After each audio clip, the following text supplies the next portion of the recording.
The Teen Titans are one of DC's most popular teams, with all signs pointing towards the writer of next year's Supergirl movie taking up screenwriting duties on the first ever live-action Teen Titans movie. I wanted to take a look at what characters I would love to see on the roster in the DCU. Now, we've obviously seen the team adapted many times before, whether it be the 2003 show, the live-action show, or maybe even Teen Titans Go. Many generations of fans love this team, but it's very hard to create a roster everyone would be happy with. But I tried my best, mixing in mainstays as well as a few surprise picks that I think most people will agree belong on a Titans team. Without further ado, let's just get right into the list. First up, we have Tim Drake. Tim Drake, in recent years, has been very widely ignored, honestly. And I think you could kind of lean into that in the movie and show how he grapples with not being the only Robin anymore, and maybe even show his eventual transformation into Red Robin as he takes more of a leadership role in this. I think this would also allow him to be at the forefront of his own series, while not necessarily requiring him to be a major character in The Brave and the Bold, because I think The Brave and Bold is going to be pretty stuffed, introducing a lot of other Batman stuff, so introducing Tim in a Teen Titans movie would work really, really well. I also think it'd be a really good opportunity to show Tim's role as a detective. That's one of the key reasons I think he's such a fan favorite Robin, is his detective skills. So showing his unique strengths as a Robin, I think, is really the main goal of having him on the team. Next up, we have Wonder Girl. Obviously, we've been hearing a bunch of rumors about Wonder Woman in the DCU, so I think it really only makes sense for Wonder Girl to also appear with her. For this iteration, I chose the Cassie Sandsmark version of the character. This is a character who's never appeared in live action before, so I think it'd be really fun to see someone new.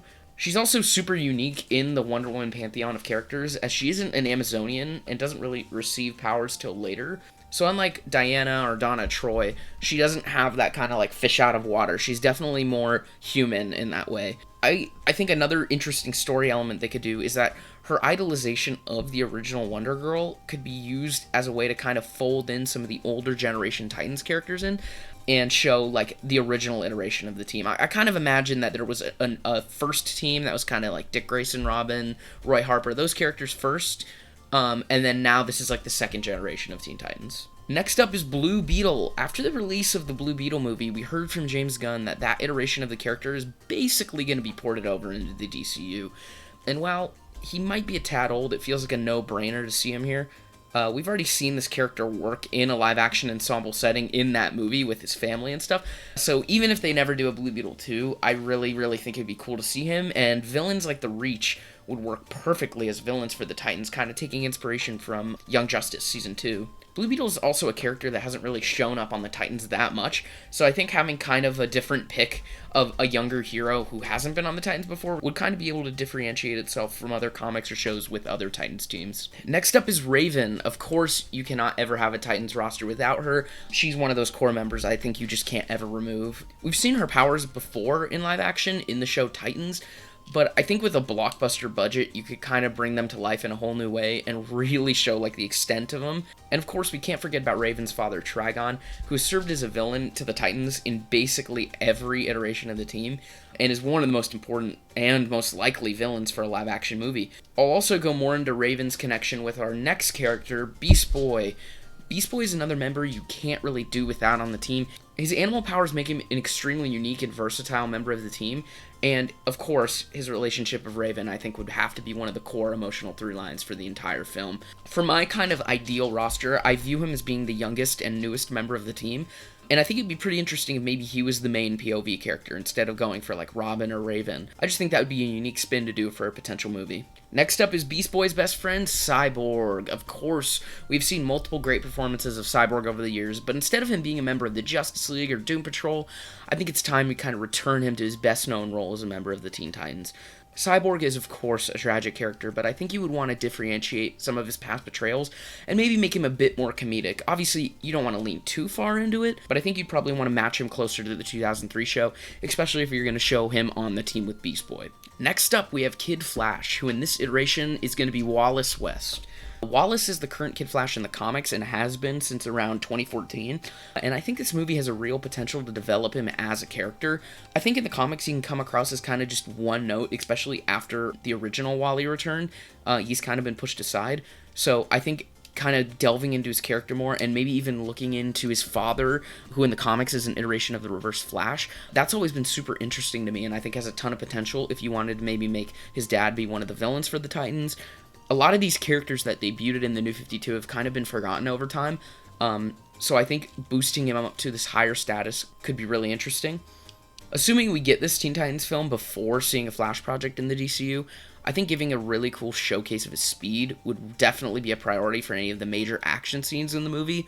I don't think the Flash movie really gave us that one defining scene of him using his speed, so seeing it here would be really cool. Similar to Robin and Wonder Girl, he would also be another second-generation Titan, with Wally West, of course, being the previous Kid Flash. This allows us to see how he separates himself in the role over time from Wally, and similar to Tim, you can kind of have a storyline of him kind of going out under the shadow of Wally and becoming his own hero. For our last main member of the team, we have Ravager. A curveball pick, definitely. Ravager has appeared on the team in the comics before, and I think would be a great choice for the kind of reformed villain archetype.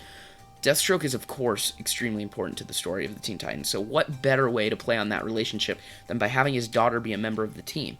And I know what you might be thinking, would you just make her a double agent? And no, I don't think making her a double agent would be that interesting. If you wanted to do that later on with Tara, that could be cool, but I think it'd be kind of a little too predictable. But I definitely could see there being some mistrust from the members of the team, especially the older members that have probably already fought Deathstroke at this point. Well, that was all for our main roster. I do think there's two characters that would serve the role of mentors to our team really well, and this would be Nightwing and Starfire. I wouldn't really think they would need to be full live-in members or anything, but if from time to time the team needed some help or guidance, I think they'd be there from them. But you definitely wouldn't want them to overshadow the team either, so I think it would definitely be a balancing act in their appearances throughout the movie.